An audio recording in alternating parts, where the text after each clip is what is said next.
بسم الله داوديال ما أنت وحنا صوب وقني مع الراجع وكمده علماء الصوماليات كنول داركان كيا جارهان مقالة نيروبي عالي كسودو تيفيجا وعدوها أبدا ما حسنتها هدي أنا كويدي سؤال شيء دوغو الرئيسو وحرمينا كويديو فكرة هذا دي وحكي قبل أما سيدا دو أركتيد دورشة هذا كسعة مرة كمل لامي دونتو دارك الصوماليا وما حسنتها آدي أبدا ما حسنتين بقشة صوب بقتين سودو هذا الحمد لله رب العالمين وبه نستعين على أمور الدنيا والدين وصلى اللهم على نبينا وحبيبنا وسيدنا وقائدنا محمد ومن اهتدى بهديه واستنى بسنته وسار على طريقته إلى يوم الدين أما بعد الحمد لله رب العالمين mahad oo dhan ilaahay baa iska leh su-aashu inkastoo ay su-aal xasaasiya tahay haddana waxaan jeclahay inaan laba meelood ka eegno meesha koowaad waxay tahay islaamka ama aragtida saxda ah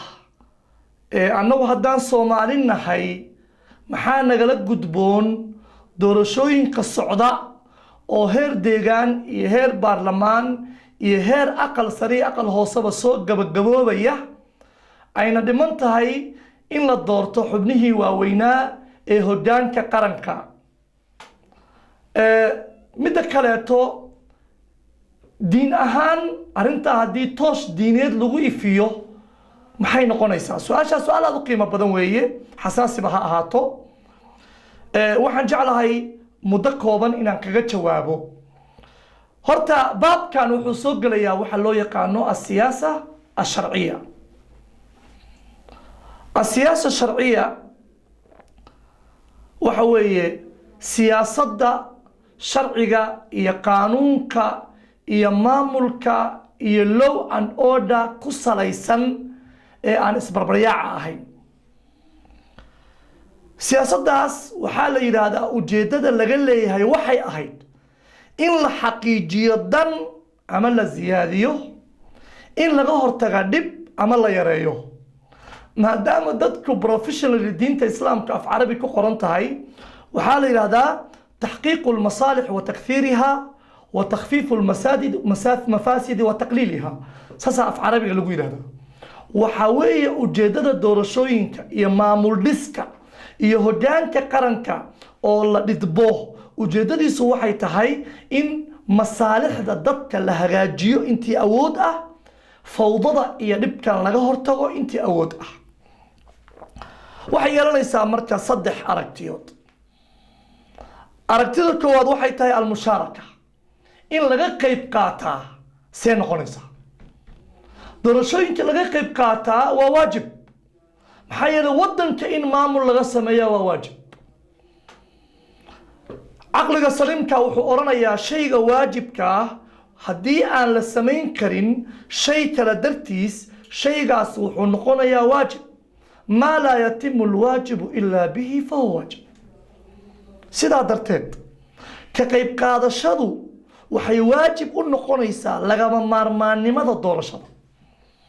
maxaa turxaan jira maxaa dhibaato jirta xagee bay la'dahay waa ka hadli doonaa mushaarakada marka maxaa waajib ka dhigay sababtoo ah waxaanu isu kaashanaynaa waa in la doorto madaxweyne ummadda hogaamiya iska dhaaf ummad dhan oo meel degane shanta qof oo hawl qabanaysa waa inay qof doortaan dadka meel aadaya waa inay qof doortaan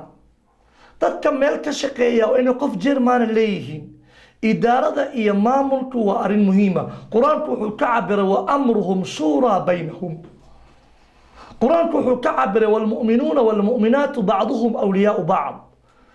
mu'miniintu weli waa inay leeyihiin taladooduna waa inay wada tashi tahay sidaa daraaddeed annagoo adladaa ka duulaynaba waxaan leenahay ummaddu inay ka qayb qaadato oo taladooda dhiibato oo golaha baarlamaanka codeeyo oo odayaasha codeeyaan oo dhammaan guntiga dhiisha laysaga dhigo sidii maamul sax ah loo taagi lahaa laga marmaamo maamulka muxuu yahay yaa wata intee la yahay way imaan doontaa waxaanu isla garanay ka qayb qaadashada doorashooyinka maanta qarankeena Soomaaliya ka socda cid aan la hadlaynaa waa dadka qaranka uusan dhimayn waa dadka qarannimadu aanay cudur ula muuqan waa dadka nabadda aan ku xajiimoon waa kuwa villa Soomaaliya in madax joogto aan cugdad ka qabin waa kuwa ciidamada qalabka sida ee Soomaaliya iyo baarlamaanka Soomaaliya iyo madaxda Soomaaliya iyo hooyooyinka Soomaaliya iyo saraakiisha Soomaaliya kuwa u arka mustaqbalkii Soomaaliya baan la hadlaynaa ee aan fallaaganimada iyo jabhadnimada iyo waxdubintu aanay dawga u ahayn dadka waxaan leenahay ka qayb qaadashada doorashadu waajib weey لأنه ما لا يتم الواجب إلا به فهو واجب لأنه قرآن كان أمري وأمرهم شورى بينهم وذا تشيغ وآيات قرآن حي القف نغمدا ولي كدغنينا وميش على ليهي أطيعوا الله وأطيعوا الرسول وأولي الأمر منكم إلى هنا كدن بيا تسالوين كرسول كنقاتا دك أد هدان كأديبتين أضيعا آيات داسانو كدولينا هدان هدو سنجرين فوضو إيا بربر أيا جريو أرنك لبعض وحوي الترشح وقيل كالجليو الشرحيدة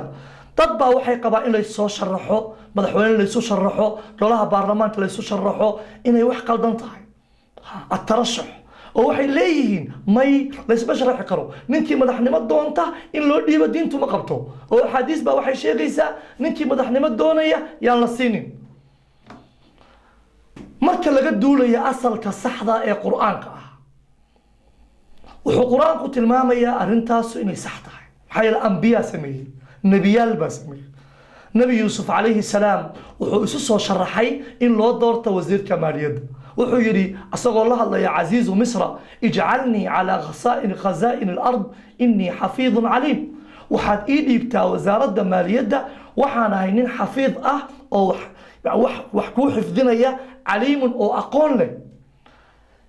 وحلو بنا قفكم مركو أقول شيخته إن سي فيجي سلاركو نبي يوسف سي فيجي سوال أركي أصلا حبس كجرا أو دولته أي حرتي باقونتي سلأوجان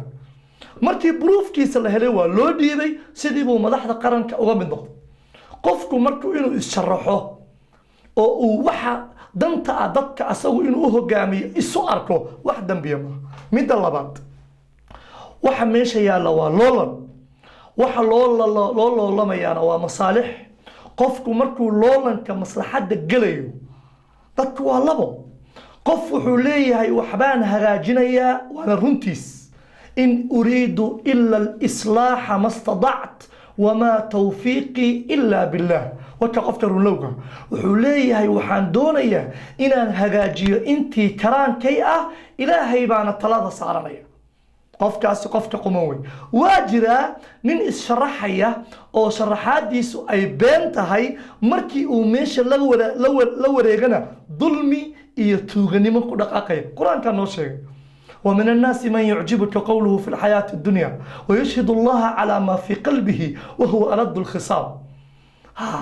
مركا يعني وحوية مركا هرو دوديو وحوليه إلهي بمخاتيئة داعد بانهي سان فإذا تولى هذه مركا ماشي وقبصة محادة عالية سعى في الأرض ليفسد فيها ويهلك الحرث والنسل مركا سو فساد بلابية موت إيانون لوا عنيا كوا نوعا سوانو لين هاي لكن أمدو مانتي وحان فيليا إني دروس قادتي أمرين ميو أضياشا أقل كسرين أمدو أي كتو ميسو دادنمو إيا جرات إني مانتا انتشلي مان قاتا نين مرشحة oo ay garanayaan inuu beenlow yahay inay ummadan inta u dooraan aakhire alla la hortagayaan umareyn golaha baarlamaanka waxaan filayaa qaa'im badan oo kamid ah wax uun mabda ah inay ku dambeeyaan oo mabda'aas uu ka celin doono inaysan dareertay yar ummadooda ku doorsadaan oo qof ay og yihiin inuu adduunyo doon yahay oo uusan qaran iyo magac iyo sumcad midna doonayn oo ay kooxi la weyn tahay ama qabiil la weyn yahay ama urur la weyn yahay inaysan hoggaanka ummadda gacanta u gelinayn waxaan filayaa sanooyinkii la soo dhaafay as-sanawaat al-ijaaf sanooyinkii madhalayska ahaa ee lasoo dhaafay inay markhaati ka noqon doonaan dadku inay shakhsiyadooda soomaalinimo dib ugu laabtaan cidda ay dooranayaanna alla hortii ay ka xishoodaan waxaan jeclaan lahaa inaan ilmaam yar idin siiyo sifaatu tarashuc ama sifaatu ikhtiyaar waa maxay sifaadka wax lagu doorto waanu ognahay qur-aanku 6 sifo tilmaamay 6 sifo qur-aanku tilmaamay annagoo weheshanayna baanu haddana waxaanu sheegaynaa sifaadka caalamiga ah oo adduunka halbeega u ah maxay annagu adduun maanta tuulo noqday baanu xaafad ka nahay ma aha wadankii waa adduunkii jaantaa rogan ahaa ninkii maanta damca inuu wuxuu doono kharibo adduunkaa gacanta qabanaya adduun hal magaalo ah baanu xaafad ka nahay marka sifaadka qur-aanku tilmaamay waxay ahaayeen xafiidun caliim iyo qawiyun amiin iyo zaadahu bastatan fi ljismi waalcilm 6doodu meeshay ku soo aroortay labada u horeeya waxay ku soo aroortay nebi yuusuf oo isu sharaxayay inuu noqdo hoggaan ka noqdo dowladdii masar ka jirtay oo weliba uu qabto dhanka maaliyadda wuxuu yidhi ijcalnii calaa khazaa'ini alard ii dhiib maamulka lacagta innii xafiidun caliimun qofka aaminkaa oo xasuusta leh oo aqoonta leh labadaa tilmaamood meel ii dhig waa aamin aqoonna waa leeyahay labo nebi muuse calayhi salaam markii gabadhii ay u timid oo uu xoolaha u waraabiyey oo aabbaheed ay u soo sharaxaysay waxay ku tiri yaa abat ista'jirhu aabba ninkan shaqaalee inna khayra man ista'jarta qof la shaqaaleeya waxaa ugu fiican alqawiyu alamiin qof awood leh oo ammaano leh inuu awood leeyahay waxay ku ogaatay siduu ariga u waraabinayay oo dhagaxa ceelka uga qaaday inuu aamin yahayna waxay ku ogaatay duurkii ay la soo lugaysay oo uusan gacmaha la aadin ragga qaarkii haddii gabari duur la marto gabadhaas oo macnaa waxa weeye aamin ah aqalkeeda ma timaadeen marka waxay ogaatay muuse inuu qawi yahay uu ammaanana leeyahay haddee waxay tihi aabba ista'jirhu shaqaalayso inkastoo dadka qaarkii maanta aanay u qabin xafiiska madaxweyne inuu yahay meel layska shaqaaleeyo waxay u qabaan qofkii madaxweyne noqo dadka inuu leeyahay ama uu nebi yahay saa maaha xafiiska madaxweynuhu waa shaqo ama skill ama xirfad ka mid a xirfadaha dowladda intaas overs marka sifada koowaad maxay ahayd xafiid tan labaadna waxay ahayd caliim tan saddexaadna waxay ahayd qawiy awooddaasu marka inuu murqo waaweyn leeyahay ma aha waa quwa qofku inuu caafimaad qabo amiin oo qof ammaano leh uu yahay oo wax lagu aamini karo labada sifo soo hartay waxay ahayd allah markuu ka sheekaynayo subxaana wa tacaala qur-aanka doorashadii taaluut ina allaha qad jacala lakum taaluuta malika taaluut baa boqor la idinka dhigay wazaadahu bastatan fi ljismi waalcilm waxaa la siiyey awood jismi oo caafimaad iyo mid aqooneed marka qofka waa iska fiirinaynaa qof baaba caafimaad ahaan baaba ah qaranka hogaankiisa u dhiibi mayno qof aan aqoon lahayn oo cilmi lahayn u dhiibi mayno 6daa sifo asifaat asita alqur'aaniya oo meel noo taalo aan usoo laabano sifaat kaloo guud sifaadka kaloo guud 5 baan ka dhigaynaa kow sifada ugu muhiimsan waa almuwaatana inuu yahay real somali citizen qof soomaaliya oo muwaatin ah aanu ahayn qof faliya suul lagu soo qaaday oo kalarna loo soo mariyey oon soomaali ahayn inuu muwaatin yahay soomaaliya oo sax ah oo dhalasho sax ah leh oo soomaalinimo sax ah leh oo taariikh sax ah leh oo aanu garanayno hooyadii iyo aabbihii iyo xaaskiisa iyo dadkiisa aan garanayno muhiim wey qof maqaansaar ah ama qof gacan ku rimis ah qaranka hoggaankiisa in loo dhiibo khalad wey waa sababta u aragteen wadamo badan adduun ka mid ah markii loolanka doorasho socoto dadka qaarkii waxaa laga hadlaa identities is he ma yahay qofkaani wadanka ma u dhashay mase maya aad baa looga hadlaa inuu muwaadin yahay oo soomaaliya dhulkiisa hooyo noo ah inuu nala hooyo yahay muhiim aanu ahayn qof shisheeye ah ko almuwaatana markii la yihahdo maxaa meesha ka baxaya qofku muwaadin ma yahay waxaa ka baxaya masruweel buu qabaa ma goonnuu qabaa ma kitaab buu wataa ma buuq buu wataa waxaa ka baxaya adhukuura waalinaatha waadiyaana inuu lab yahay inuu dhadig yahay iyo diintu haystaa meesha ka baxaysa muwaadin kasta oo Soomaaliya ama lab ha ahaado ama dhadig ha ahaado diin kasta ha haysto qof kasta oo Soomaaliya wuxuu xaq buuxa u leeyahay xirfadaas hadduu la yimaado ummaduna ay doorato inuu qaranka hogaamiyo qaranku masaajid la tujinaya maaha qaranku xar meel isugu timid oo sheekh loo noqonayo maaha qaranku waa maamul xafiiskiisuna waa xafiis skill management iyo maamul u baahan administration yaa wadi kara idaaradaas yaa socodsiin kara dadka dantooda yaa garan kara danqasho wadaniyad yaa leh yaa aqoon u leh xafiiska laga shaqaalaysiiyey ummaddu inay u dhiibatay yaa garan kara dadka iyo dalka inuusan asagu lahayn yaa garan kara loo dhiibi maya xafiiska nin fircoon oo kaleeta ah oo u qabo markuu xafiiska fariisto inuu badda iyo barrigii dekadii xeebtii aeroboortka asagu leeyahay wuxuu ku yidhi fircoon alaysa lii mulku misra وهذه الأنهار تجري من تحتي مصر سو أنا مليه وبياش أنا سو أنا ماشي إيه مري ماي وحقبها وبيقول إنه أسوق ماشي أمريو مصر ما أسوق ليه it's not like that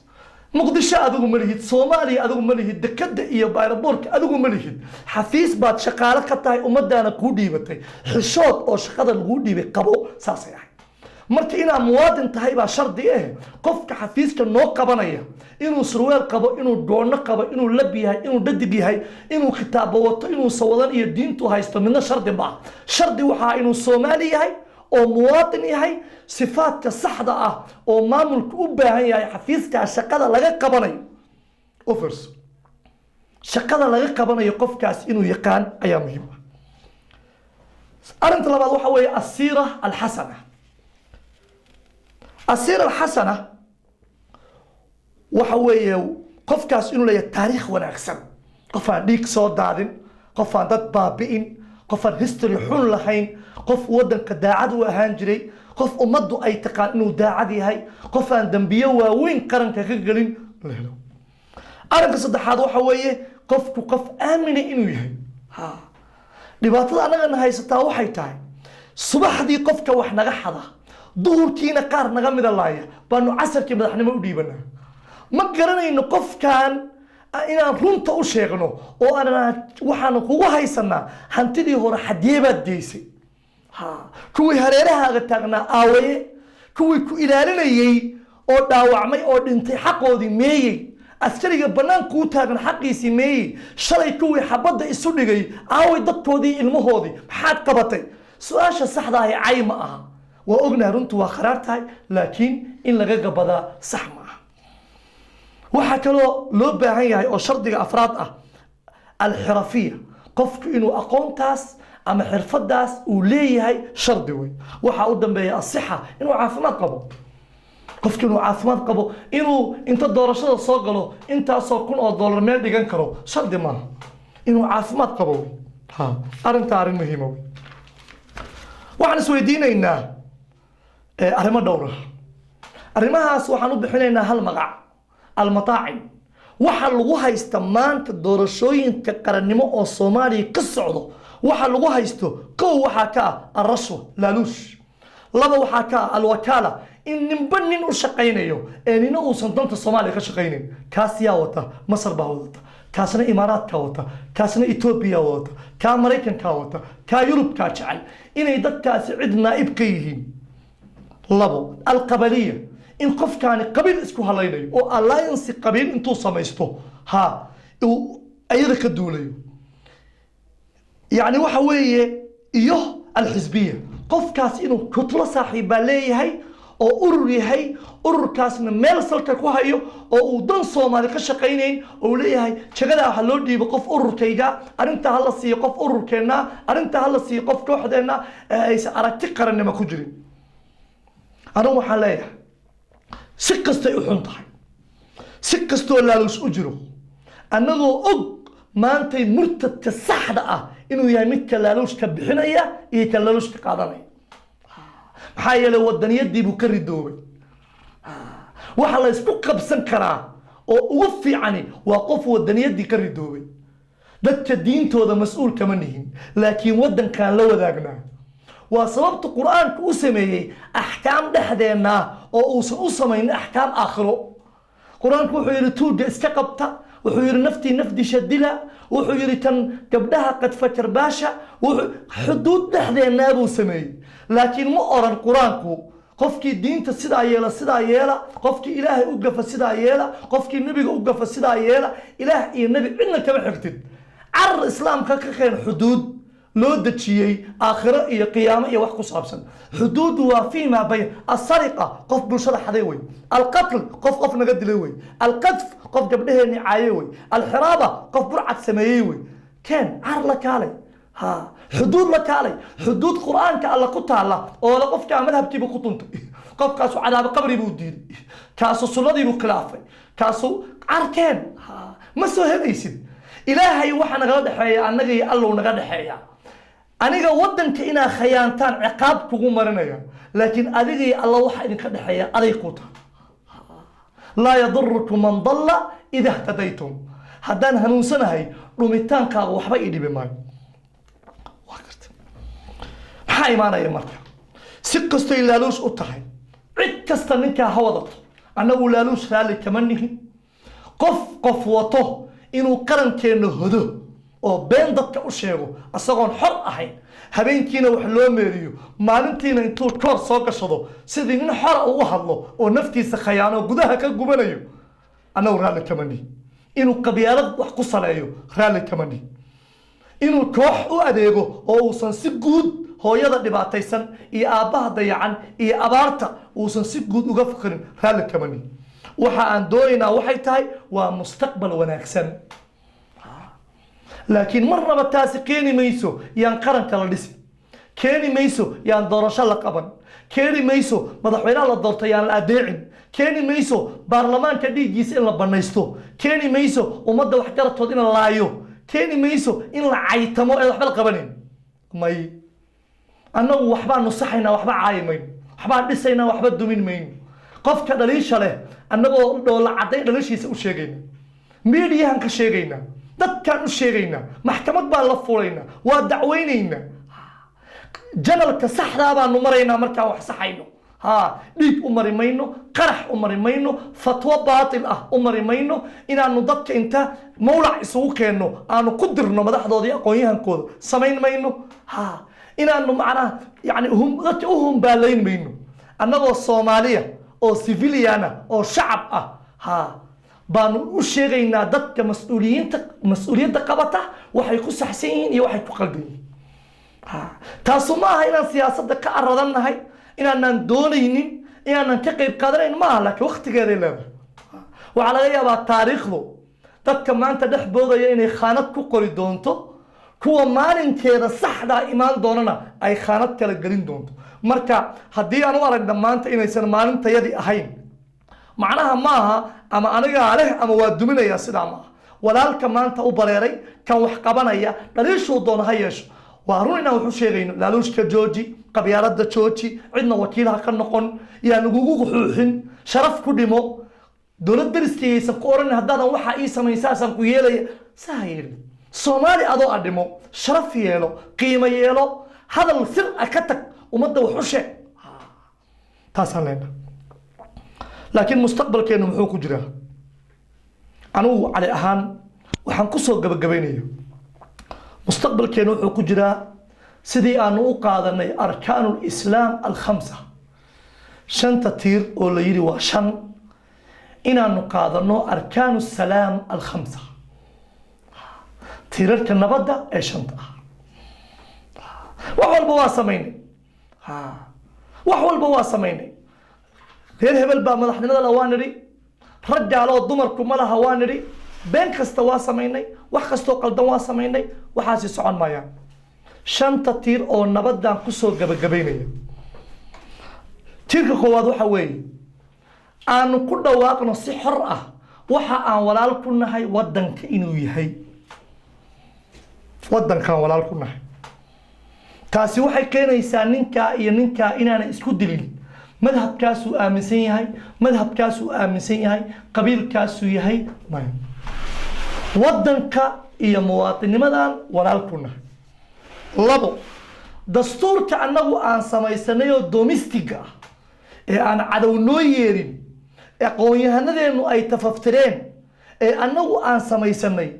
meesha qaldan farta aan ku fiiqayno halkaasu anshaxay ka soo horjeedaa halkaasu xorriyaddii ka soo horjeedaa halkaasu loojikii ka soo horjeedaa dastuurkaasna aan ilaalino labo alxorriya qof kastoo muwaadina xorriyad buuxda aan siino nina ninii u yeerinin waxaan aada uga naxaa ha dowladdii baa waxay samaynaysaa qola halkaasa waa la haystaa maxaa lagu haystaa sidaasay sameeyeen kuwaasi shiicay noqdeen kuwaasi dukaan bay furteen kuwaasi waxaas waa ceeb qaran nin soomaaliya oo maanta lagu haysto maxaad shiica u tahay maxaad masiixi u tahay maxaad saa u tahay maxaad madaxa saa ugu jaratay waa ceeb qaran wey waa fadeexad wey waa fadeexad sababtoo ah maanta markii aan colaadinay dowlad haddii danta soomaaliya ay ku jirto dowladaha adduun ka mid a xafiiskiisa in la xiro danta soomaaliya ay ku jirto waa sax laakiin qof muwaadin oo soomaaliya in loo yeeriyo diinta uu qaadan doono iyo mabhadkuu qaadan doono dharkuu labisan doono arrintaasi arkaanta nabadda rukniga saddexaad oo xorriyadda abay ka hor imaanaysaa adduunkana ma jiro qaran nabad ku nool oo arkaantaa shanta aan dabaqin oo aan waddanka walaal ku ahayn oo aan dastuur lahayn oo aan xorriyadda qiimayn arrinka afraad waxa weeye ixtiraamu lghayr qof kale inuu maamuuso oo aan laysu gacan qaadin oo nin walba macbadkiisa loo qiimeeyo oo ra'yigii siyaasiga loo qiimeeyo oo xorriyaddiisa loo qiimeeyo oo boqolaalka kun oo dibadaha naga jirtaa waddanka ay imaan karaan oo nina nin uusan wax u meerin war laba soomaali baan nahay ha ii meerin waxa aan qabanayo mukhaayaddeeda albaabkeeda meesha u jeedanayana ha ii sheegin diinta aan qaadanayana ha ii sheegin waddan baa naga dhexeeya aanu canshuurta qaranka wada bixinno walaalana aan ahaano infacti midda shanaada u dambaysana waa daraa'ib waa canshuurta ama qaaraanka qaranka waxay ahayd in la xiro oo la ciqaabo qofka la dhuunta canshuurta qaranka iyo midka canshuurtii loo keenay si xun u adeegsada oo dhul ku jeexda oo hantida qaranka booba kaasay ahayd in la ciqaabo ma ahayn dad masaakiina iyo arday meel wax ka baranaysa iyo ummad islaam oo meel degan in la maran habaabiyo maaha shanta tiir oo nabadda waxaa hortaagan manaahijta baadilka ah oo 40 sano waddankeena ka socotay oo dadka la barayay inaan wadaniyadu kufri tahay in soomaalinimadu qalad tahay iskuulka soomaaliga oo la yiraahdo dugsiga hoose dhexe ee xalane oo aanu garanayna xalana ninka uu ahaa iyo calanka soomaaliya asagoo halkaa quwata naftu inay ka baxdo ay ka baxday cabdullaahi xalane allah u naxariistee asagaa xaq noogu leh inaanu iskuuladeenna aan ku xasuusanno ardaduna isweydiiyaan iskuulkayga maxaa xalane loogu baxshay maxaa yeelay cabdullaahi xalane waa ninkii calanka soomaaliya asagoo halkaa ku haysta nafta uga baxday maaha in loo bixiyo abu xaniifiya abu dujaaniya cid aanan garanay annagu dhowr iyo 10 qarni ka hor dad soo jiray ummadooda iyo maalintooday lahaayeen tilka ummatun qad khalat laha ma kasabat walakum ma kasabtum wala tus'aluuna amma kanu ya'malun abu anaga nooma yaalin waxaa noo yaala sayd maxamed cabdullahi xasan waxaa noo yaala xalane waxaa noo yaala xaawataaqo waxaa noo yaala raggii ugu dambeeyey aad baan uga xumahay maanta waxay ahayd listi inaan soo qorto magacyadooda raggii baarlamaanka baabuurka qaraxa isaga dhigayay kuwaasaa iskoolada iyo jaamacadaha magacooda ku habboon abu muhalhil iyo abu cuyuun kuma habboona manaahijtaas marka wadaniyadda aastay waddanka waa laga bedelaya waddanka badbaadadiisa annagaa ka mas-uula manaahijtaa waa la bedelayaa wadaniyad baa dadka la barayaa shanta tiiroo nabadda ayay ardadu daabuurka ka baranaysaa inay waddanka walaal ku yihiin soomaalinimo aanay qabiil iyo diin ku ahayn inay dastuur leeyihiin oo asaga ilaashadaan oo ardaygu markuu high school gaaro uu haysto nuskhada dastuurkiisa oo uu garanayo rights iyo duties uu leeyahay 3 inuu qofku xor yahay nina aan u meeri karin soo wadada u maraya iyo soo labisanayo cidna u sheegi karin in ixtiraam uu jiro qof kastoo Soomaaliya la ixtiraamo iyo qofka wadanka fiisa sax ku soo galay uu sharaf ku joogo iyo in qofka canshuurta bixin waaya iyo canshuurta la bixiyay kala dhuunta labaduba ay dambiga ugu weyn akbarul kabaa'ir taas oo noqon haddaad rabbi caasiyaysid haddaad tukanaysid haddaadan tukanayn adig ku taalla qarankayga Soomaaliya maanta wuxuu u baahan yahay muwaadin daacad ah oo nabadiisa ilaaliyo canshuurta bixiya iyo mas'uul daacad ah oo shilinka uu qabtay ummadda iyo hooyada iyo agoonta ugu adeega ها soo arki maysid arrinkaasaanu maanta u baahannahay wixii aan saxay waa dadaalkayga wixii aan qaldayna anaa ka mas-uula shaydaan shaqo kuma laha anaa ka mas-uula anaad igala xisaabtamaysaan su-aalna iga weydiinaysaan wasalaamu calaykum waraxmat ullaahi wabarakaatu